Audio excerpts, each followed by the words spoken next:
Hi guys, Techo here.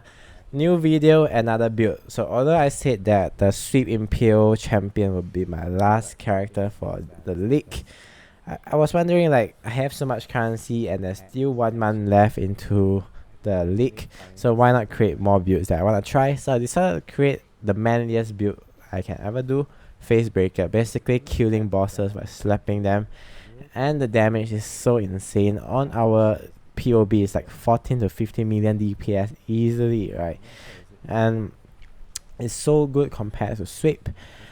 This build can be somewhat pretty cheap, right? You don't really have to get those insane Circle of Guild rings. You can get rings with flat damage, and then once you get more currency, of course, upgrade them to Circle of Guild. The damage is very insane. So in this build, we are running Facebreaker. The way we scale a lot of damage is with Herald of Purity or like with a lot of flat damage. So Herald of Purity give us a lot of flat damage, and with the ring Circle of Guild, right, we get more effect of Herald of Purity, so more flat damage, and the ring itself also give us flat physical damage. We are also running Abysses, which also give us a lot of flat damage and a crit multiplier. So we get a lot of damage, and then the Facebreaker that scales them out by like 800%, and that's a lot of damage. We are also playing the crit version of this build, so our damage is really insane. So some of the pros of this build is that insane damage, right? Because we are playing Impale. Impale is, I would say, is actually somewhat broken, right? The damage scaling is actually really crazy, and when you get additional Impale hits from your Watcher Eye, from Ascendancy, it's crazy, right? Easily 10 of millions of damage. Your clear is also pretty nice, pretty fast. We are also really tanky. Although we have 5k HP only, our armor is really high, a lot of physical damage mitigation, and we are also using a shield. So fast boss killer, pretty tanky, nice mapping as well. I do T60 and just do like few spins, everything die. And it can be somewhat fairly cheap, right? Facebreaker is like a few chaos. The amulet we are using, the rework curse amulet, is like 20c. Abysses is a few chaos. The other stuff, you can slowly get them as you get more currency. The chest, you can craft it yourself. And some of the cons of this build is that you cannot do physical reflection, you cannot do no leech, you cannot do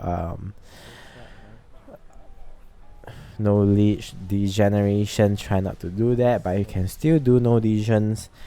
And because we are running a lot of unique items in this build as well, right, we somewhat lack resistance, so we have to get resistance nodes on the skill tree, like diamond skin and all these kind of things to get more resistance. And some of the jewels, depending on your items, right, some of you guys might have to use jewels to cap out your rest, to get enough attribute. We actually need 111 attribute for infuse channeling, and we also actually need 154 dexterity for some of the gems as well. So some of our jewels actually have attributes, and that is fine as well. You don't have to worry too much. Your DPS is still a boss killer easily. This build can be expensive in some ways because of the Watcher Eye, right? Because the Watcher Eye 2 extra hit is like 20 Exiles and all this kind of stuff. And if you try and meet max and try and get Tailwind boots, you try and craft it or you try and buy it, it's very expensive. But as you can see, we don't have that kind of insane gear, and we are able to do all content easily. I'm not gonna show you guys Awakener fight because Awakener is a joke, right? Like compared to Uber Elder and Shaper, it's like a joke. It's so easy. So I'm not gonna show you guys that kind of fight. I'm gonna show you the Uber Elder and all those like hardcore boss fights, you know.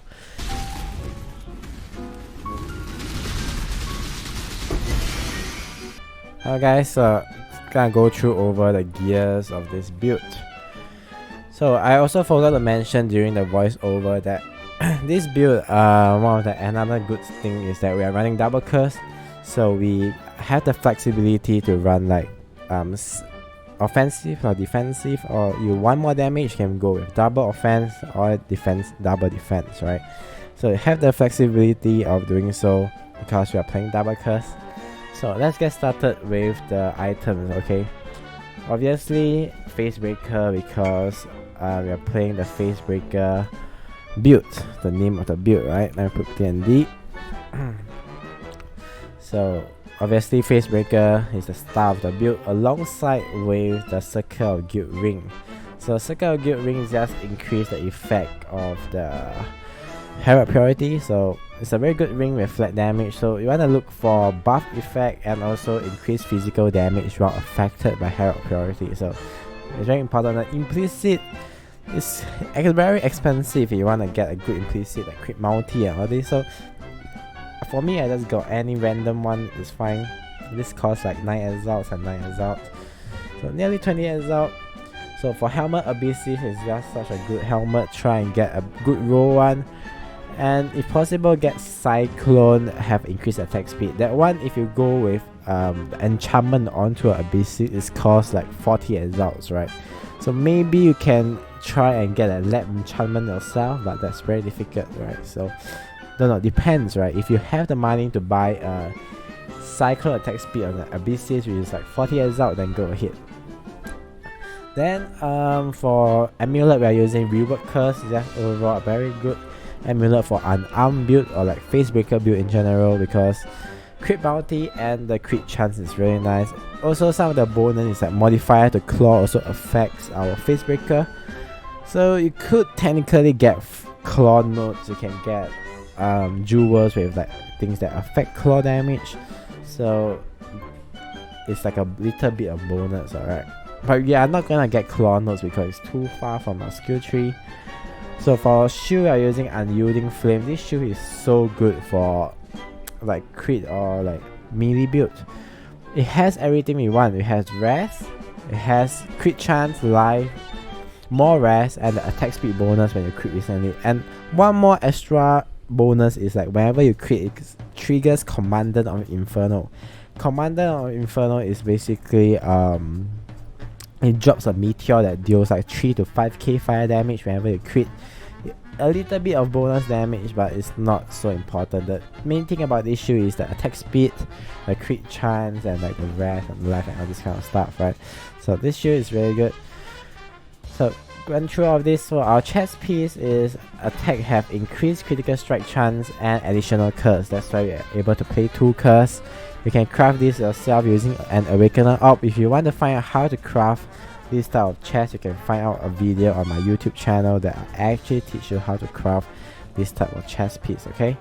So for belt, we are using Stygian Vice, high life, high rest. You can go for even better Stygian Vice that has like melee damage, increased damage in general. Those are very expensive belts, but those are very, very powerful belts, okay? So if you're able to get that, that will boost the damage, right? Then reason for Stygian Vice is that we can run jewel slot, a free abyssal jewel. We put in jewel with like attack speed with life and more attack speed, which is very nice. We went with a boot with 2-turn boots. The implicit is really nice with the resistance. Try and get high life and rest. Movement speed is a bonus. If possible, right, you want to max this build, try and get Tailwinds and critical strike boots.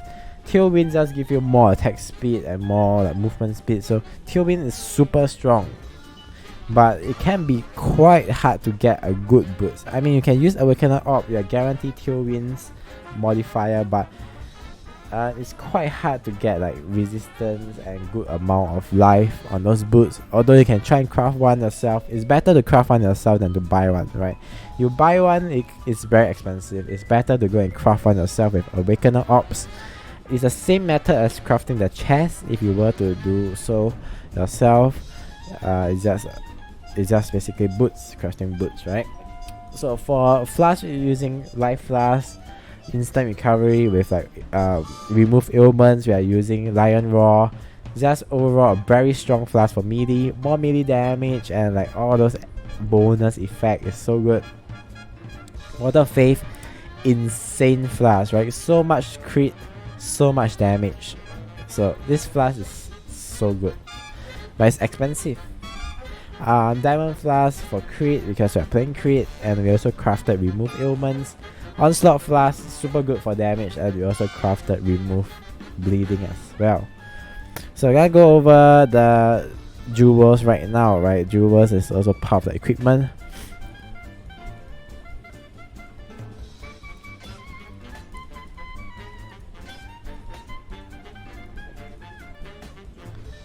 So we got all our jewels out.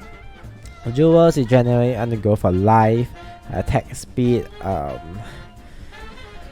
crit chance multiplier, and one of the jewels, very important, one of the jewels you must have physical attack damage leech as mana.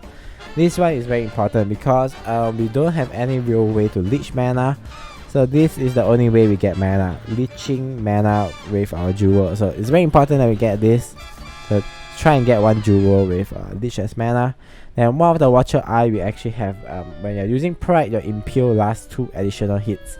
This one is really important, okay? Your additional 2 hits. This adds a lot of damage to our build, okay? One of our jewels also have intel because we need the intelligence. You could also lose little pride jewel as well, depends on what type of little pride you get. But these are all the basic things, okay? So for the gem link we are using, for Cyclone we are using a level 21 Cyclone, very good level 21 Cyclone, more damage, Awaken melee physical damage support, Impale support, Awaken brutality, Infuse channeling, and Fortify support. Possible get Awaken. If you are not able to afford Awaken, it's fine. Normal, brutality, and melee physical damage support is fine. Try and get high quality level 21 if possible. So for our guard skill, we are using a self-cast Molten Shell that we press ourselves, while Molten Shell is also self-cast. Whenever you jump to pack or fighting boss, be sure to activate it yourself. And I forgot to level up my Molten Shell to level 20. Is it level 20 now? Yes, level 20 now. And for our aura, right, let's go through the aura real quick. Okay, that's my aura. Aura is here. We need to use a level 4 enlightened support. Okay, we link it to flesh and stone, more damage, pride, and Herald Priority. Herald Priority, getting level 21 is very important because we are buffing Herald Priority effect. So getting a level 21 Herald Priority is very, very important. Another aura we are using is actually precision. This one you don't need a high level one. This one is just a little bit of bonus of critical strike chance and accuracy. We are also using haste. Haste, we are not using the aura version, we are using the vow effect. So whenever we fight bosses, Metamorph, we can just proc the vow effect and give us a lot of attack speed. So it's really strong. And for some of the utility skills, we are using Blood Rage, Blood Rage, Ancestral War Chief. And for our curse setup, we are using cast when damage taken, Assassin Mark, and Amphibo. Assassin Mark is super strong for crit build, they take more damage, you get power charges. Amphibo is just a really good defensive curse because like we take less crit damage, they don't hit us that often. So super good, Amphibo is really good. You wanna keep your cast when damage taken at level 1 so that you get it triggered very often. So for our movement skill, we are using Shoe Charge with faster attack support. Yeah, so that's very self-explanatory thing. So that's all for our skill gem link, nothing too insane. So I'm gonna go through our Ascendancy, passive skill tree, Pantheon, and all this kind of stuff. For Ascendancy, you wanna get Conquerors, Body Foe, followed by Master Matter, then Inspirational. Inspirational lets you run one more aura. Also, the increased effect of your Herald Priority and your other aura is really nice. So when you're leveling, you don't wanna get all those nodes completed. You wanna get all those important nodes over here. You don't have to complete this melee crit node. You don't have to complete this node yet. You don't have to complete this life node. Let's get all those nodes first. Then once you level out more, then complete all these damage nodes, and all those life nodes. Then as you level out and have jewel slots, you have jewels, right? Then you get all those jewel sockets. So if you don't have any good jewels, don't get the jewel sockets, alright? Then for this part, Constitution, right? You get Constitution, you get Path of Warrior. The remaining life nodes don't get it first until you level up higher, alright? So very simple skill tree, just follow it. For Pantheons, we are running Soul of Solaris, very good Pantheon. To take less damage from crit, very good defensive Pantheon. And we are using Soul of Sakari, minor god, so that we are immune to poison because we don't have very high chaos resistance. So being immune to poison is so good. So for Bandit, we kill all of them, okay? You could also technically go for a Bandit to help Alira, because Alira give you resistance and she also give you crit multi, which is useful for our build. But I recommend going Alira when you are low on budget, you couldn't keep a rest, you couldn't get better gears, go with Alira. Once you're able to get decent gears, then you go ahead and respec and go for the extra 2 passive points. So 2 extra passive points allows you to get jewel slots, so which is pretty nice compared to Alira buff. But they're around the same, to be honest, but I just like the 2 passive points in general. Let me think, what else do I miss out? I don't think I miss out anything. So if I do miss out anything and I forgot to say them on this build guide, let me know. Yeah, I think that's it. There's nothing that I missed out, I think. And hope you guys enjoy this build. Once I release the build for the build guide forum post, right, I'll let you guys know. I'll try to showcase more boss fights for this build, right? Maybe Katarina boss fights, maybe Atzuri boss fight if I'm able to do it, and maybe if I do some modifications to the build, I'll let you guys know. Other than that, hope you guys enjoy the build. Have any questions, you can ask me in game on my forum build post when I post the forum build guide. You can ask me on the YouTube comment section down below. All this kind of good stuff, alright? Or you can come to my stream and ask me as well. So if you guys want more content, want more guides, you can subscribe to my YouTube channel. Consider the subscribe. Also, you can consider to follow me on Twitch, which I play Path of Exile pretty regularly, almost every day on stream. So that's it. Hope you guys enjoy and have a nice day, alright?